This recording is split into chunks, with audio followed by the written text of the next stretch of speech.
Bonjour, dans cette vidéo-ci, nous allons discuter de fusion nucléaire. La fusion nucléaire, c'est tout simplement l'inverse de la fission nucléaire. Donc, on se rappelle que lors de la fission nucléaire, on a un noyau lourd, un gros noyau qui est instable, qui va se séparer en deux.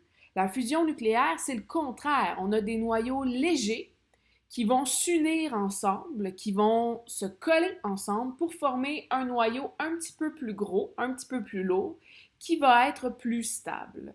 Donc, si on regarde la définition ensemble, qu'est-ce que la fusion nucléaire? C'est un processus par lequel des noyaux plus légers se combinent pour former un noyau plus lourd. Donc, dans l'image que vous avez ici, nous avons des isotopes de l'hydrogène, donc le deutérium et le tritium. Ils vont entrer en collision ensemble pour former un noyau plus lourd, comme ça ici, qui va être à ce moment-là plus stable. Lorsqu'il y a fusion, comme lors de la fission, il y a aussi libération de neutrons et libération de radiations alpha, bêta et gamma. Dans l'image qu'on voit ici, il s'agit de l'émission de radiation alpha sous la forme de cette particule alpha-là. Pour que la fusion nucléaire puisse avoir lieu, il faut que les noyaux légers entrent en collision les uns avec les autres à très haute vitesse. Ça veut donc dire que ça demande énormément d'énergie.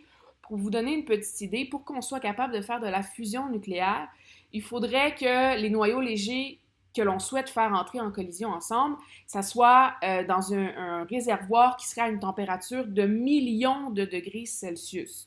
Ce sont des températures donc très élevées. C'est pour ça que la fusion nucléaire, elle n'a pas lieu sur Terre, ou du moins les scientifiques n'ont pas encore réussi à développer une façon de faire de la fusion nucléaire qui est sécuritaire et qui permet à ce moment-là d'être réutilisable par la suite par l'humain. La fusion nucléaire, elle se produit dans le cœur des étoiles. C'est le moteur de notre Soleil, entre autres, parce qu'il fait tellement chaud, ça fait en sorte qu'il y a beaucoup d'énergie et donc la fusion nucléaire, elle est possible. L'être humain a quand même réussi à utiliser un peu de fusion nucléaire pour faire la bombe à hydrogène, la bombe H, mais l'énergie qui était utilisée pour faire la fusion nucléaire provenait d'une fission nucléaire. Donc, on avait une bombe avec un réservoir en haut où on avait de la fission nucléaire. L'énergie dégagée par la fission nucléaire servait dans le réservoir du bas où on avait de la fusion nucléaire. La fusion nucléaire, pour beaucoup de scientifiques, c'est l'avenir énergétique de la planète, puisque ça ne génère pas autant de déchets radioactifs que la fission nucléaire. Et aussi, on peut produire de grandes quantités d'énergie avec très peu d'énergie à la base comparativement à la fission nucléaire. Le problème, c'est que l'être humain n'a pas encore réussi à dompter cette forme d'énergie-là.